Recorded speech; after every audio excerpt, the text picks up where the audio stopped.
same time. But it starts with this, right? It starts with the RMR event. The more event these guys kind of perform in, right, the more opportunities they will get to be competing against the world's best. Exciting times heading into train finally after a bit of an extensive break. And like all crime thrillers, we get the showdown at the train yard. Will Janowski finally get his man? We're about to find out. We're all hoping so, you know, or at least to end on a nice little cliffhanger teasing for his season 2. Yes. Now, the dual Berettas play, pushing... No. The quad Berettas. The quad Berettas out in towards Pop Dog for a fast flank, and here they are, Jonji letting loose with the dualies. Plenty more bullets where that came from, and T1 is sent back to the Shadow Realm as the dual Berettas light them up in that A-bomb site there. It's been a long while since I've seen dualies actually accomplish something in a pistol round. I might have something here of interest. I don't know. I was doing a stream with Davey, who plays over at Mythic now, but, has been to major cycles back in the past with teams like Splice and everything. I generally regard him as someone who knows what he's talking about. He's a good friend. Yeah.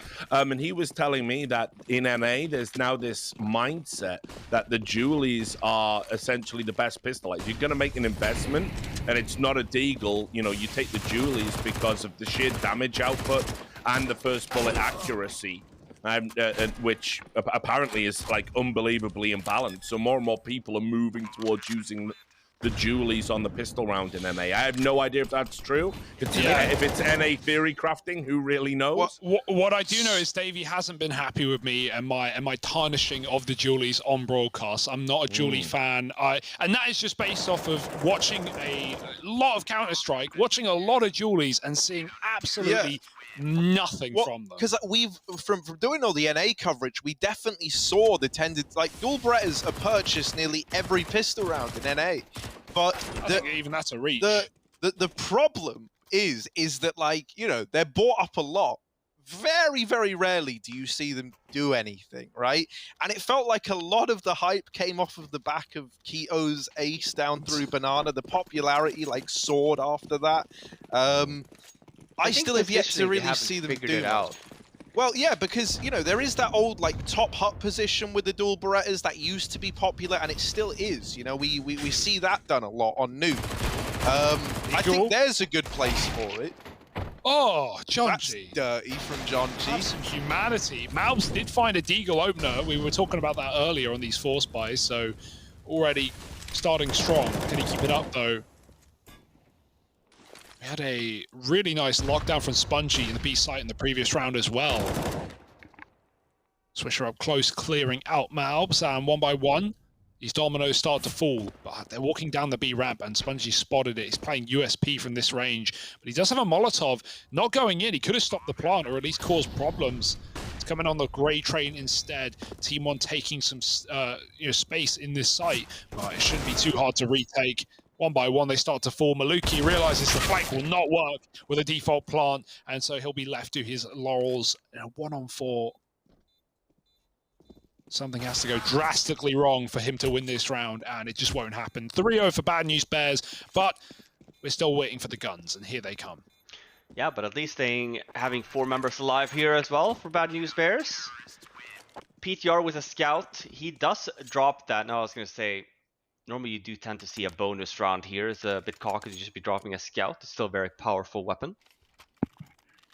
SMG still on Spongy as well, and bank on the CTs. Team 1 needs 2 rounds here to kind of reset them off the bat. It's a good buy though, nonetheless. AWP on Maluki as well. Let's see what this guy got. Heron Hugo has been speaking so highly of this guy, so I'm excited. And a plain old default to start off the first weapon round of the second map. Ooh. I don't often talk about skins, but I do really like this little blue glove, blue scout combo. That's lovely. What knife? Oh, blue knife. Blue knife. Steel. All right, PTR. We see you out here flexing the all blue inventory. Some people like to match. Here as well, right? Bit pink M4, pink gloves, Jonji. Were you guys ever into that back in the day for Flan? Were you trying to get matching inventories, or was it just... Nah, I mean, we released the skin update. I think we were very into it in the beginning, but I never opened up anything good, man. Fire Serpent is the best. What? That's incredible! It's a red skin, though. Like, you have to remember. Yeah. Like, sure, it's rare nowadays, but back then... No, okay, that's fair enough. It wasn't very rare back then. You probably sold it for like £8, and now it's worth $900. Oh, I still got it. I still got it. Oh, nice. Okay, okay. We missed Well, that this a little round bit. That's Yeah. his retirement. What are you talking about? Yeah. No, I was gonna say this started off as a default, just taking a temperature check on Bad News Bear PvP side, but falling back. Inner executes, gets the bomb down, and nice start here from Team 1, getting the first weapon round on the board.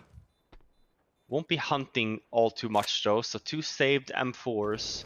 And as I pointed out, good money on Bad News Bear side as well. We could be seeing the double op setup already at round 5.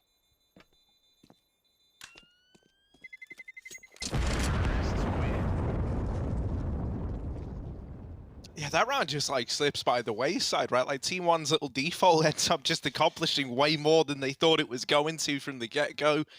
And they're quick to capitalize on the back of it. It's nice to see that decisiveness is still there, right? That was maybe like one of the worries of like having a new player. Maybe you feel a little uncomfortable, but that round they're quick to realize what the right call to arms is. They get it to be, they win it on a numbers game, and that's forced a save out of Bad News Bears, who now come into this round donning the AWP on PTR. At least he's got something to go toe-to-toe with Maluki with. They're going to try this little run boost down here in Ivy to get the AWP in a position to fight. Sadly, Swisher, playing the CT side, isn't spotted yet by this AWP. Oh, the jiggle. It's all it takes. Show a little bit of an arm. Maluki takes the whole body, and Malbs is lining up a hot molly as well to trap a player inside. Smoke is still down, so no fear just yet. Just sticking by the smoke is Alter. And they're regrouping back in spawn. Maluki's not committed here. 2 at B for Bad News Bears. And if they aggress here, they're going to realize that this area is completely clear. It's a good time to go for this. PTR has just cleared out upper B. That's going to send Spongy back to the A site. Ivy is getting corrupted right now. Jonji has no idea. The smoke is down, but 3 players on the other side is 2 lineup and T main. It's looking like this A explosion and a full rotate in. PTR coming as well. We've got everyone here in time. Yeah, and look at the timing here as well. We go out Ivy, but at the same time, T-Con is happening. So now we wait a little bit. We wait for the teammates to come out. Malbs will be the first one here to take points. Oh, get the ladder room as well. That's important. 3 on 2 now. Oh, that's a... Whoa! Judge just runs at them. And yeah, you know, he doesn't get the last kill. He's helped out by PTR, but still... He's made his bed, Harry. He has. He's really tidied up. Stepped up. Respect. Big Jonji with the tidy room. Looking good. Tidying up that round. Yeah, no, that was a nice little recovery. You know, it looked like it was going to get out of hand with PTR trading a couple of kills back. But nah, man, it's all kept in check for Bad News Bears, who are now up 4-1. And the money taking a bit of a dive for Team 1. They're still in with an investment. But now teetering on the edge. Ooh. Beating Team 1 of their own game, lobbing in those upper pop Molotovs to either delay the B play or force a player through them. Bit of damage. Spongy calling for help as well. Jonji and PTR on this rotation, they've read it well. They've taken main. Ivy's been empty all damn round. And now Bad News Bears are triple set towards B. They doubt themselves, but they've at least left the AWP here to bang grenade in through the halls. And now Team 1, they're softened up. Lambs to the slaughter. Yeah, Here man. they come. They're all looking a little worse for wear on the back of that. You know, we spent all pre-show talking about Team 1's utility usage on this map. Well, Bad News Bears, as you say, giving them a taste of their own medicine. And now, knowing that this B play is about to come in, with everyone softened up from that utility, these M4s could have a field day. Instead, Spongy not able to get anything done. Bomb is dropped at least by Jonji, who's having to fight trapped in the site. Trades come in, and it's left in the advantage of Bad News Bears. In spite of that first kill coming in for Team 1, the rotations were quick, the trades have been good thanks to this AWP work. And Exodus now, in the smoke, in the face. I don't like it. I don't like it. Exodus, there's the smoke fade, and there he is, dead. The moment that little veil is removed, 5 on the board for Bad News Bears. They repel the B take, and Team 1 are left kicking themselves. It's like one of those phone parties I used to go to. That. Oh, look, there's someone there. Nice little surprise. Phone parties. Phone. Oh, yeah. You never been to a phone party? No, I haven't. I'm, you kids, stale you guy don't missing know. out. You youngsters. Haven't had the pleasure of living in Vegas, Richard. You know, I'm sure you were having those every other day. Every day was a party in Vegas. Oh yeah. Yeah, nice round from Bad News Bears there. Having to push into Ultra. As I talked about as well, North America, right? We know that Bad News Bears haven't had the ability to be playing European teams a lot. And we kind of see from North America as well, they kind of take T-Con fast, or they don't really take it at all. And that's the read that they had, right? So Ultra pushing into T-Con, sees no one, so the rotates come in. We do see a bomb plant coming in. Oh, I was going to say, maybe a bomb plant coming in on this round for some extra cash for Team 1, but it's not going to happen. Dominant showing so far. Yeah, Spongy's been really quick off these B rotates as well. It has cost them one round, right? That one round where Team 1 picked up was actually Spongy running back out of his early A rotate and getting caught in connector. But here he is the guy dropping that bomb, right? Coming through con, spamming the smoke and denying the plant. So extra money not allowed, and that will have consequences. With this scoreline starting to get a little one-sided, I want to talk about something that we've mentioned a hell of a lot, which is like this Team 1 setup where they have the nades that go into pop.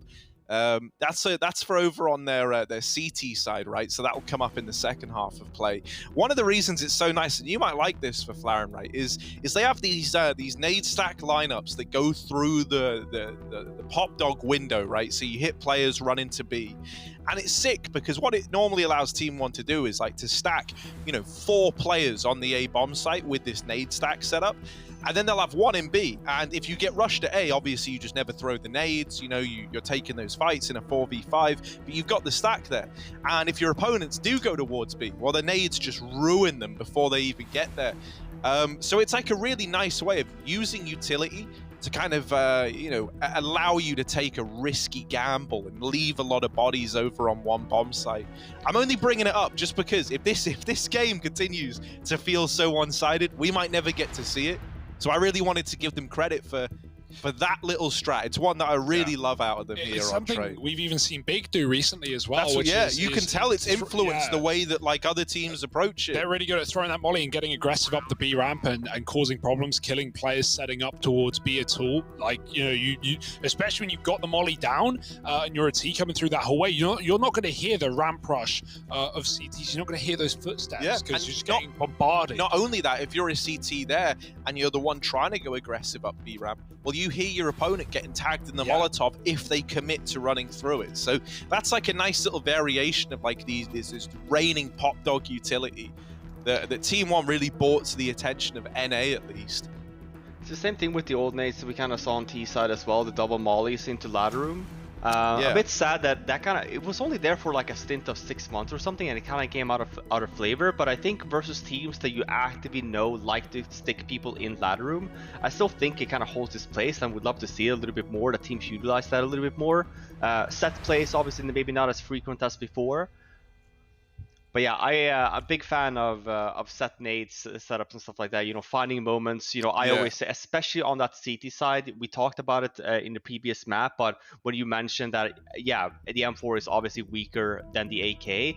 But the thing that you want to note about the HEs, especially utility damage on CT side, right, is that all you need is 13 damage. So you get it down to headshot range, and then all of a sudden the M4 is just as good as the AK, right?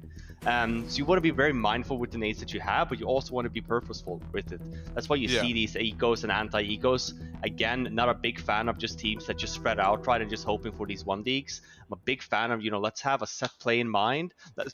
Let's take a gamble if we need to, but let's just throw these rounds away. They're winnable at this time. Well, that little pause is now over, and we're back into the game.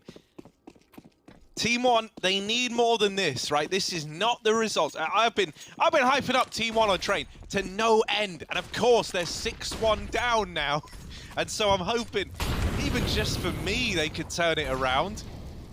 Let alone for the good of this series and for the good of the fine gents on Team One. They're going to start to lead in towards this B-bomb site, and right now we do have a 4-man stack over in A. Spongy is the lone defender at B.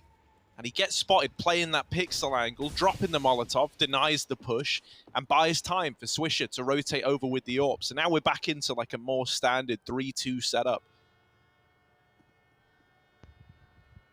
Same thing though for Bad News Team Bears. One wanted to do. Yeah, we see Team One obviously not putting a lot of focus on Ivy. So this is normally you call it a Fnatic setup if Jonji is also near PTR and Alter, but he's a little bit more aggressive in this T-con area. Might be falling back once the smoke fades. He has another one though, so wasting a lot of time here on the T side.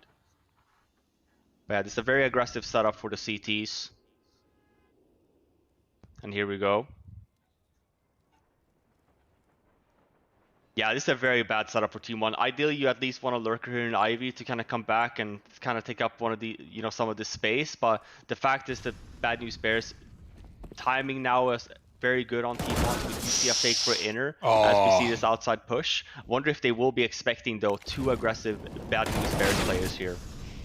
Oh, 1-for-1 for Alta, but yeah, Jonji, he is the fly in the ointment. He is the guy they're not going to be looking for, running for the plant already, and just telling his team to stay alive while he comes in for what will be a backstab lineup and double down for Jonji with the bomb plant. He's looking for even more. Pesideo trying to hunt him down, wrapping back on the sandwich side, and Jonji flying off of the ladder. Smooth moves, mid-air, finds the kill, and PRT is left to do it all. He can't even find the first. What a move from Jonji. I don't know how he gets that kill, yeeting off the ladder and finding everyone in that A site. And that's always the danger, as I mentioned. If you don't have Ivy, you can get the bomb down, but since you haven't cleared the rest of the bomb site, it's just so difficult to know if you've managed to sell the fake good enough or not. Jonji does a really good job there with his positioning. Pulls off a little bit, scouts the ladder guy as well, gets both, and then, the mid-air. Unreal stuff here. Continue the CT dominance. So clean. Just establishing dominance in general there with the old just jump off a ladder and pop your head. What an alpha male. Prove of that. 7-1, like this needs to turn around now for Team One. They can't afford to get rolled on their map pick, not on the T side.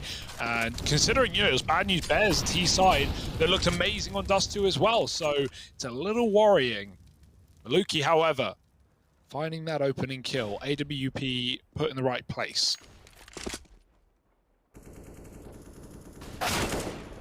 Oh, okay. Now there's a chance for a second, and a good chance at that. With Pesidelo out in this A-bomb site, he's at least keeping attention of Bad News Bears towards this side of the map. This leaves them with only 1 man in B while they're still trying to flush out this solo lurk at A. However, I gotta say, the realization, the speed at which they've rotated this second man into B is great. It means that Jonji is already here to help out, but losing his teammate and dead.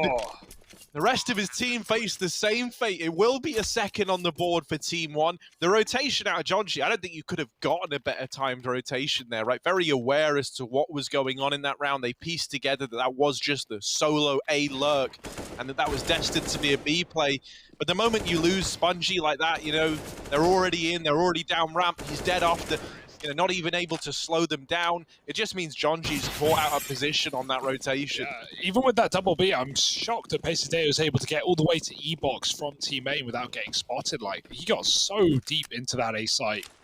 He just kept so much attention there. And yeah, the rotate might be good, but it weakened B, which eventually led to, you know, Bad News Bears falling and finally being caught off pistols. Oh, there's a miss spray. XNS recovers for a kill, but they're going to try and grab the gun. Malbs doesn't want to let it happen. These pistols getting churned up.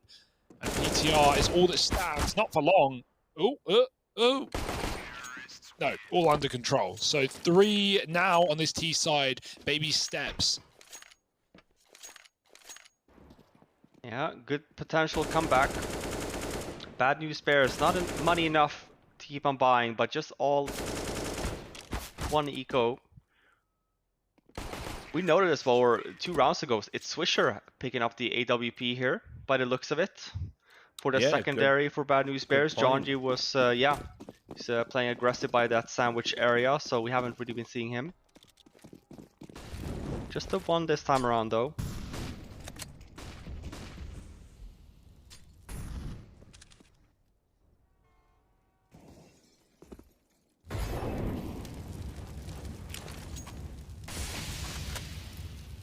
Going back to this talk about nades, I think Pop is one of the coolest little spots, right, for so many nade combinations. You talk about that double Molotov. One of the other ones I love is where you throw the deep molly that denies like the cross out of the door, and then you just dump nades into Pop Dog, meaning that, you know, either you try to move ahead of the Molotov to keep this position that Alt is in right now and get hit by the nades, you know, or you run out of Pop, get exposed to main. On top of that, I think it was Bubsky, but maybe I'm wrong, who showed off how to throw and do that little, was it a one-way Molotov or a one-way smoke at the top of the ladder? Hugo, you and I saw it during Funspark Ulti. Wouldn't have been Bubsky then. No.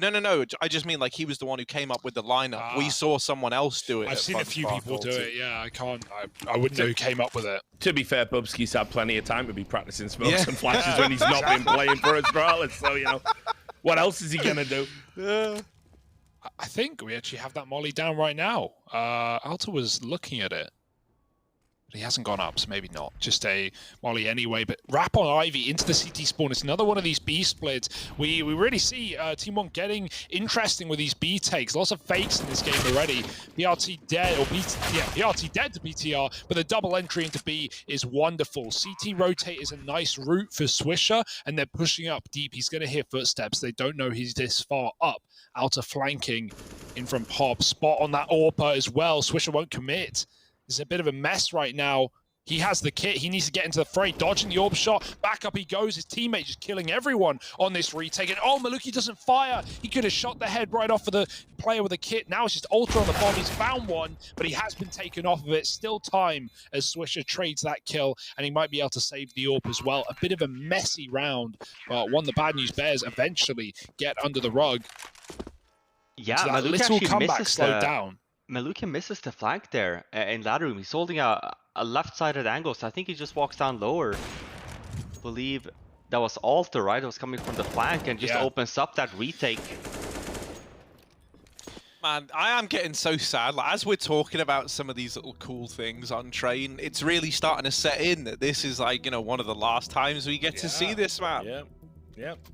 I'm still so devastated, man. Like, you know, I get it. No one who plays CS like casually was queuing this map. Fair enough. I think it's probably too tricky, right, for like the majority of people to wrap their heads around. But man, you're saying your IQ is higher than the average Counter-Strike player through the ceiling, man. Yeah. I'm like that Twitch clip of that guy. Have you seen it where he's on the panel and he's like, "Well, I like to think of myself as better than my viewers." Yeah, and it's like. You psychopath. Well, yeah, no, man, like... I unironically say things like that all the time. What do you mean? Is that not a smart PR move? I don't know. I mean, it was more like this guy as well, who was saying it was like some... At least from the research I did, was just a nobody, right? Like, he was someone who gets like 10 viewers. He wasn't a Counter-Strike caster, Richard. No, he wasn't somebody... He's not like you, Richard, where you're this mega tenured individual. You know, you probably are better than... You tell him, I've always liked you, Harry. I don't know if I've ever told you. You were always my favourite. You know, I take that personally. Listen, it's just when I think Hugo, you gotta kiss the ring. You know, Hugo, why you ain't buttering him up nearly enough. why is it always Richard? Hugo and Harry? Why isn't it Harry and Hugo? That's the real question on everyone's lips. Guys. I'd never even thought about I didn't that. know. Yeah. I think we've been called both. You know, it goes both ways. The double H. But yeah, I'll work on it. I'll get better. Maybe not good enough for you, but Just just flatter me more would suffice. You know, we'll figure it out over the course of this podcast. I'll think about it. Well, look at this, right? You're out of Maid, but you are in the Lion's Den, and sadly, that's where all the Lions live. Now, Alter is gonna loss now. Gonna go and pull a device. It would appear 50% loss, 60% loss, and it's Jonji 100% loss right now. choking them out down on the sideline. What was that? Anyone wanna? I don't know. Hitting the lag switch. Technical pause. Yeah. I think justified. Yeah. It was like, guys, I am seeing in 4D right now. That's so frustrating as well. Yeah, If it just wasn't as a AK, little you'd probably spoiler, get- that is what it's like when you're playing a loss. Just a heads up. Yeah. I feel bad for the T that's just getting like wiggled on by an invisible player. Skipping frames. So while we take this technical pause, got to say it is a sad aspect to this for Team One. You know that the internet connectivity's playing a factor. It's going to be one of the best things about getting back to LAN, right? We'll have a whole other set of tech problems to deal with. Yeah, but at least when there's something broken, a big burly man will just carry a new computer in and place it down and plug in your mouse, and it works, right? But enough It's a about dream. Anders. Firing up the simulation, boys. Once, yeah. But no, he put out. Actually, Anders put out a tweet the other day that really messed with me. I still have been thinking about one? because he said like by the time that VR gets so good that you're able to like smell and taste, and then he said he said, is that the point that you're finally going to start to worry about like whether all this was real to begin with? I like you're work in I think he's esports. already I don't there. want that. Like, my real sense of smell and taste is bad enough in my line of work. I don't want a virtual reality that turns out it's all been one simulation. I've just been in a machine for 17 years. You take the helmet off, but there's just another one there. You're still in the simulation. The classic double simulation. That could be the twist in this CS, thing. Yeah, man, that's like... you weren't hunting for a killer, Janowski. You were the killer the whole time. We put you in this machine to rehabilitate you. You've never been a detective. So, there's the big... It's gone like Shutter Island. Yeah! Nice. We're in sync. I'm nothing if not derivative. Spoiler alert. Yeah, what's really that? What's that? Always sunny line about derivative. What's the dude's name? The little. Don't give me a lot to work with. Frank, he says derivative. Oh, derivative. Oh, it's Anglo-Gablogian. That's the one. Anglo-Gablogian. Now this I love. It doesn't really work without the context. You need the context. He just says the word derivative. It would be funny. Yeah, I'm not really. We all... No, don't worry, we'll workshop this. We'll workshop this in the writers' room. Yeah, we'll come back. Come back to this. Put a pin in it for now. Yeah. Oh, first draft. It's always a little bit shoddy. Well, hang on. Look at this. I see the timer is ticking down. It's gone from 3 we are to getting 1. back into it. Yeah. And here we go. Round 13. Woo. An unlucky number for some. But will it go right by Team 1 to try and salvage this T side?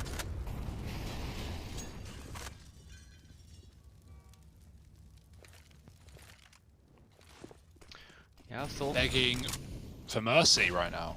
Yeah. Still bad news bears. Keeping up with this aggressive setup outside. Jonji gets the one though. Follows it up with a nice little setup at the bomb site and heaven area here. Alter with 2.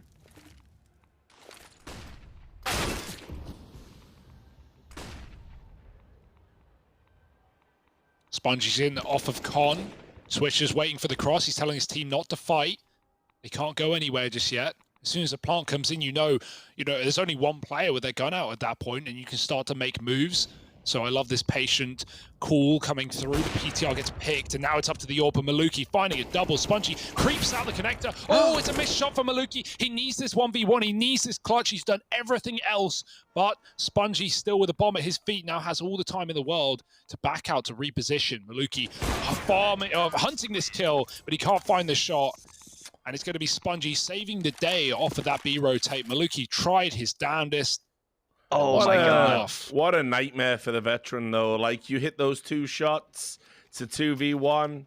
It's just there for you. It's easy. You've won the round, and then you missed the crucial shot. Kind of sums up this half for Team 1.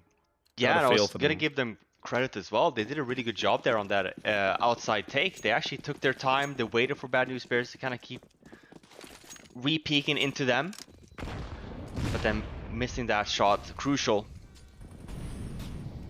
10-3, 2 more rounds, 1 more bye here for Team 1, but same can be said for Bad News Bears, so potentially whoever wins this round has a very high chance of winning the last. Really good flashes though. PTR's full blind. Alta just, oh my goodness, thank goodness for the flash in from his teammate. Actually gets whited, but everyone else gets a kill. And so forget what's up with Alta. It's only Pesadeo. Bomb again down in the open, feeling like an impossibility at this point.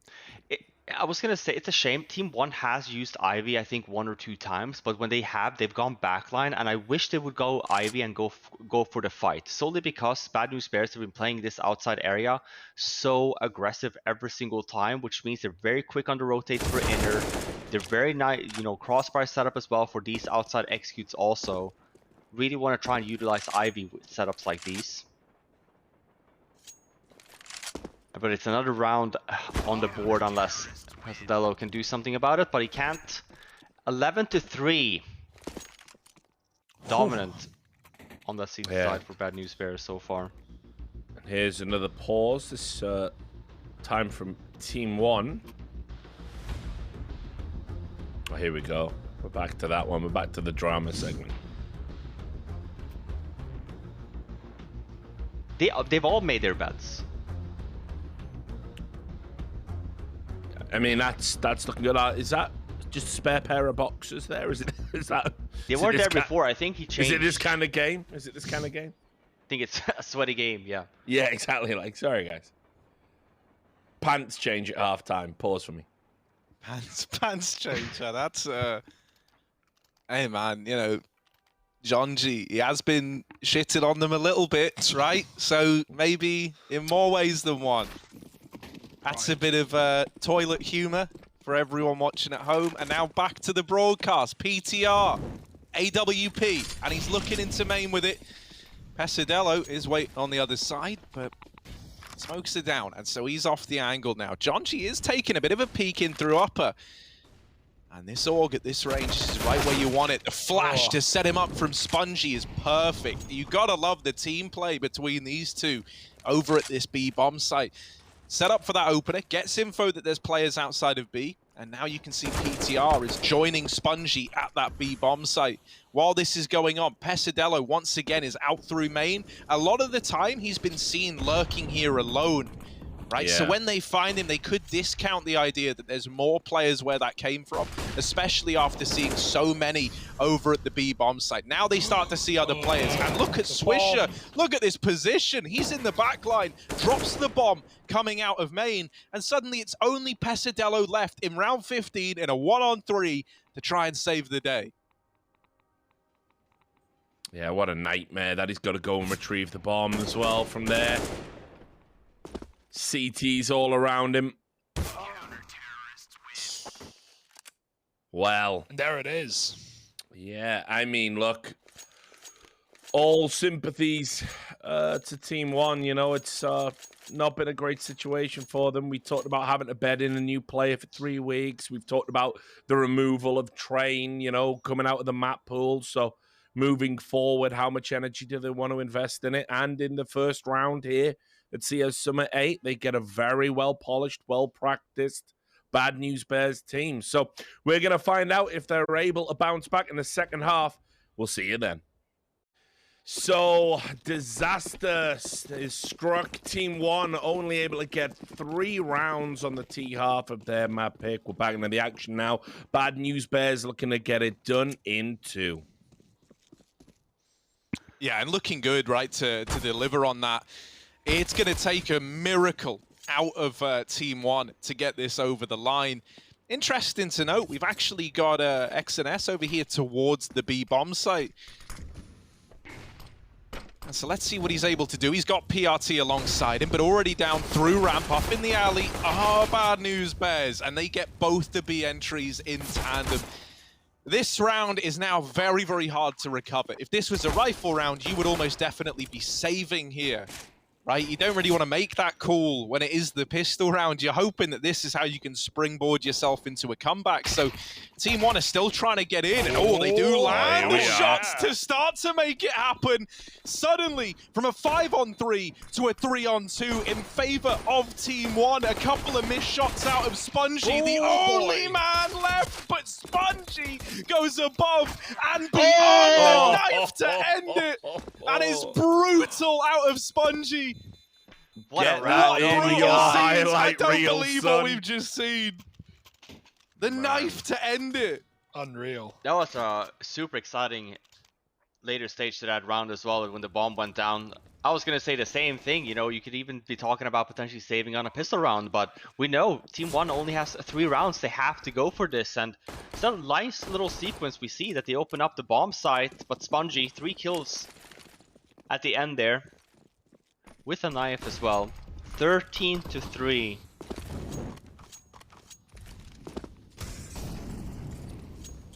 My God. If there was any hope for a comeback, that might have just evaporated. A forced attempt here in round 17. Deagles and PRT alone at B.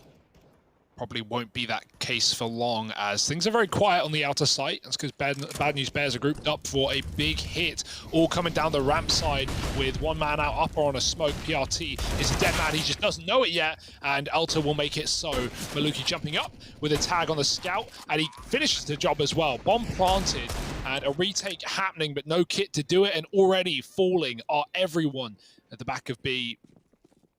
Seems like this is another done deal, and this one doesn't even get exciting. It doesn't even get close. 14-3, and if there was a stomp in this series, I did not think it would be on Train by Bad News Bears.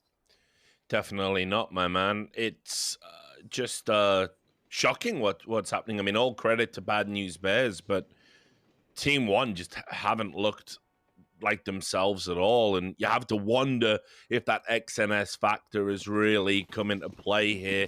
You know, you saw him on that inside B bomb site. That looks like they just sort of plop him down there and like just do what you can. They're perhaps a little bit directionless and adrift, and just sad to see because they're better than this.